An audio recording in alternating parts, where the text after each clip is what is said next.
Hello and good morning students. आज class third के बच्चे आज चैप्टर 12 पढ़ने जा रहे हैं। आज के चैप्टर का नेम है लोहा सोना संवाद। संवाद मीन्स क्या होता है? संवाद मीन्स होता है बातचीत करना। तो यहाँ आप देखेंगे क्लास थर्ड के बच्चे सब्जेक्ट हुआ हिंदी और चैप्टर 12 शीर्षक का नाम है लोहा सोना संवाद। पेज नंबर देखेंगे 65 to 66। तो सबसे पहले हम लोग यहाँ शब्द और अर्थ को देखते हैं। विवाद मीन्स होता है बहस करना। गहने मीन्स आभूषण। प्रबंध मीन्स इंतजाम। घृणा मीन्स नफरत। शुभ मीन्स अच्छा। निर्दोष मीन्स बिना दोष वाला। कुरूप मीन्स बदसूरत। विनाश लीला मीन्स नष्ट करने का काम। मूर्ख मीन्स कम बुद्धि वाला। अब मैं इस चैप्टर का रीडिंग देने जा रही हूँ। आप लोग इसको ध्यान से सुनेंगे और रीडिंग देने के बाद मैं इस कहानी को आप लोगों को समझाऊंगी। एक बार की, यहाँ देखेंगे शीर्षक का नाम है लोहा सोना संवाद। एक बार की बात है, लोहे और सोने में विवाद हो गया, यानी झगड़ा हो गया। दोनों अपने को एक दूसरे से बढ़कर समझते थे। सोना लोहे से बोला, एक काले कलूठे लोहे, तू अपनी शक्ल तो देख, सब तुमसे घृणा करते हैं। क्या कहा? सोने ने लोहे से कहा कि एक काले कलूठे लोहे, तुम अपनी शक्ल तो देख, सब लोग तुझसे घृणा करते हैं, यानी नफरत करते हैं। तो लोहे ने कहा, तुम मुझे काला कलूठा कह रहे हो? बेशक मैं काला कुरूप भले ही हूँ। इस संसार में मेरा तुझसे अधिक बोलबाला है।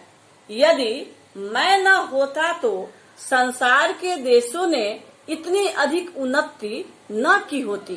फिर भला तू ही बता कि मुझसे लोग घृणा करते होंगे या प्यार। तुझसे मैं सदा बहुत आगे हूँ। तो लोहे ने कहा कि तुम मुझे भले ही काला कलूठा कह रहा है, भले ही मैं कुरूप हूँ, लेकिन इस मेरा अधिक बोलबाला है। यानी कहने का मतलब, मैं न होता तो संसार के देशों ने इतनी अधिक उन्नति न की होती।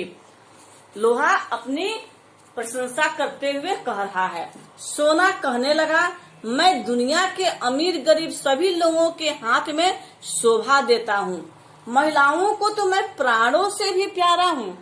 यानी महिलाएं गहने बहुत ही पसंद करती हैं। महिलाओं को गहने से बहुत ही अटैचमेंट लगाव होता है, इसलिए सोना उन्हें सबसे प्यारा होता है।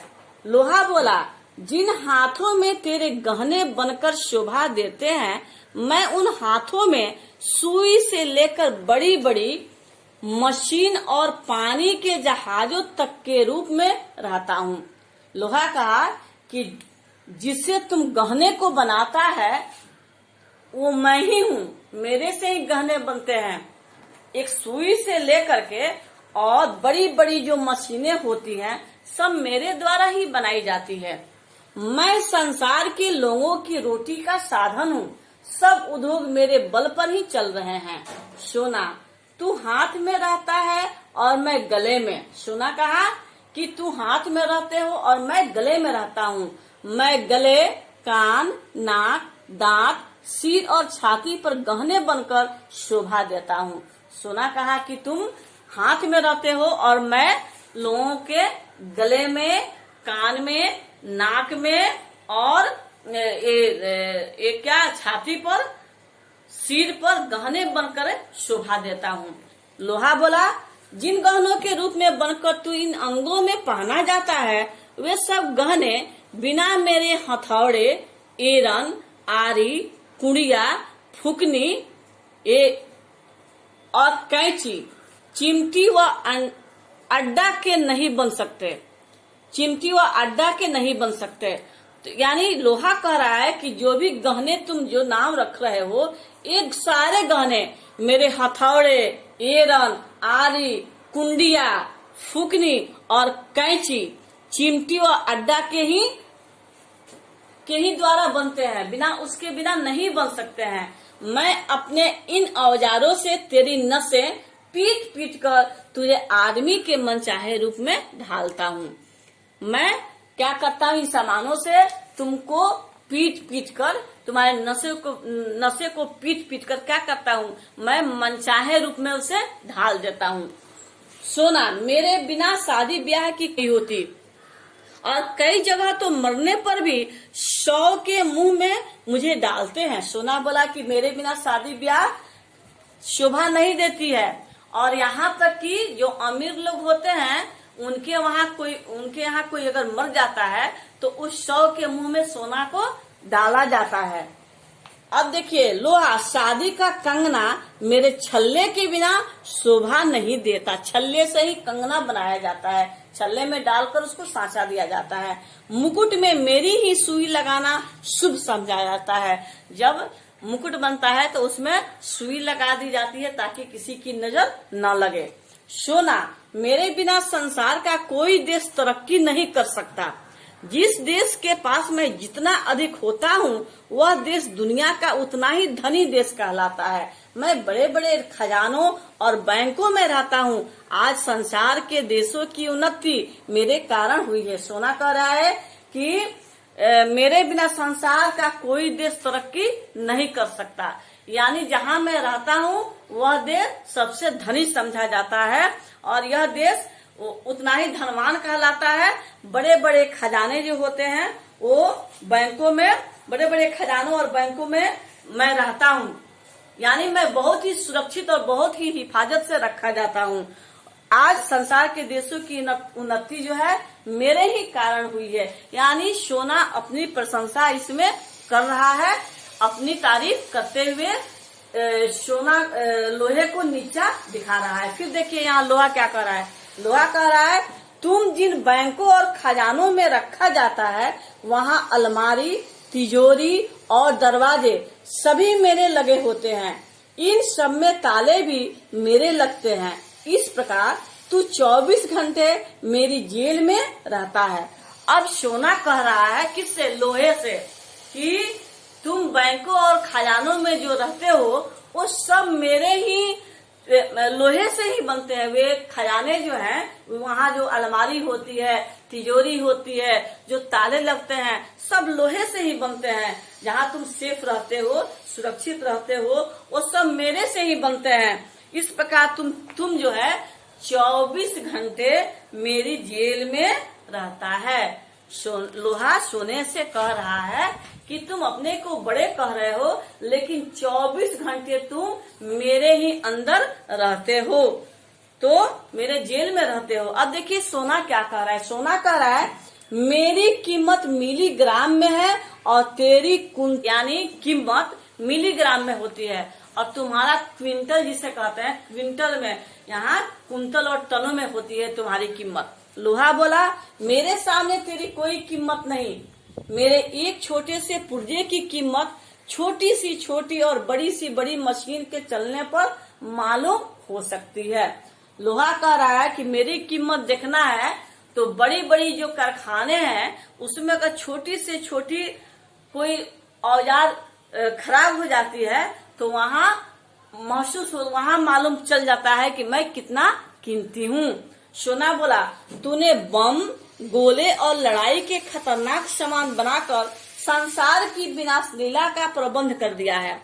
अब फिर सोना लोहे को नीचा दिखा रहा है और कह रहा है कि तुम बहुत खराब हो, क्योंकि तुम्हारे चलते ही बम और गोले बनते हैं। ये लड़ाई के खतरनाक सामान जो है तुम्हारे ही द्वारा बनते हैं, जो संसार की विनाश लीला का प्रबंध कर दिया है, ये तुम्हारी सामान।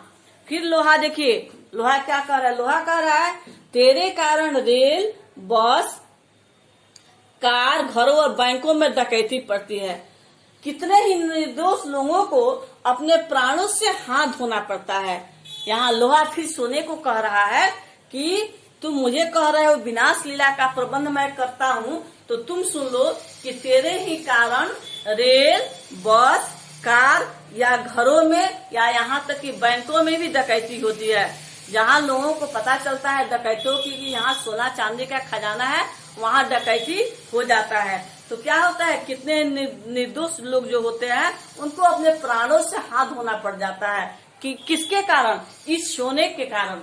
अब देखिए सोना, मैं जहाँ रहता हूँ घी के दीपक जलाए जाते हैं, वहाँ रात भर पहरा रहता है और मेरे साथ बिजली भी जगमगाहट रहती है, मेरे साथ बिजली की जगमगाहट रहती है। सोना कह रहा है कि मैं जहाँ पे रहता हूँ मैं घी का दीपक वहाँ पे जलाए जाते हैं और वहाँ रात भर पहरा किए जाते हैं। यहाँ देखिए फिर लोहा कह रहा है, मुझसे बनी अंगीठी, तवे और चिमटे के बिना खाना नहीं बन सकता।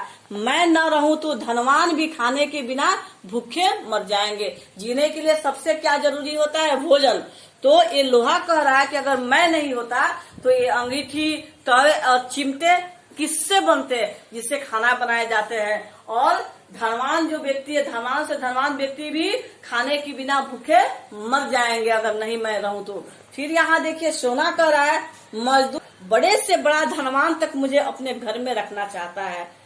ये सोना कह रहा है कि जो बड़े बड़े लोग होते हैं, धनवान जो होते हैं, वे लोग मुझे अपने घर में रखना चाहते हैं। लोहा कह रहा है, मोची, नाई, लुहार, बढ़ई और घास खोदने वाले मजदूरों के औजारों से लेकर ट्रैक्टर जैसी बड़ी सी बड़ी मशीनें, कल कारखाने, रेल व खेती के यंत्र मेरे बिना नहीं बन सकते। आज दुनिया में मेरा चमत्कार तुझसे कई गुना अधिक है। आगे बोल, तुझे क्या कहना है।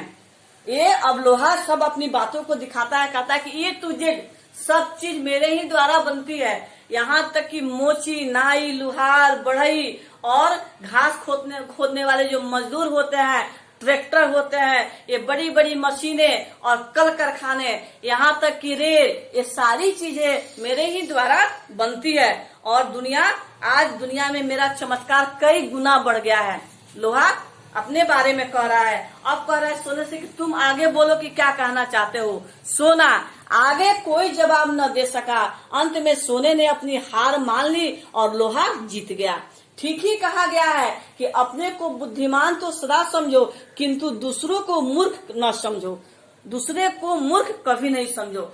ये बच्चों, इस कहानी से ये सीख मिलती है, लोहा और सोना संवाद कहानी पढ़ने से ये सीख मिलती है कि अपने को तो बुद्धिमान तुम समझो, लेकिन दूसरों को भी मूर्ख कभी मत समझो। क्योंकि तुम बुद्धिमान हो तो दूसरे भी बुद्धिमान है, तुमसे कई गुने बुद्धिमान है। इसलिए अपनी प्रशंसा अपने मुख से नहीं करनी चाहिए। दूसरे तारीफ करे तो ठीक है, नहीं तो अपनी बड़ाई जो करता है वह अच्छा नहीं होता है। अब बच्चों, हम लोग अगले चैप्टर के साथ फिर दूसरे दिन मिलेंगे। तब तक के लिए ये पीडीएफ और वीडियो आप लोगों के पास पहुंच गया, इसका पीडीएफ भी आप लोगों के पास पहुंच गया होगा। मैं आशा करती हूँ कि आप लोग इसको अपने कॉपी को अपडेट कर रहे हैं, अच्छी तरह से पढ़ाई कर रहे हैं। घर बैठे ही लॉकडाउन के कारण ये सब जो है हो रहा है। आगे फिर हम लोग नेक्स्ट चैप्टर के साथ मिलेंगे। तब तक के लिए धन्यवाद बच्चों। Bye bye students.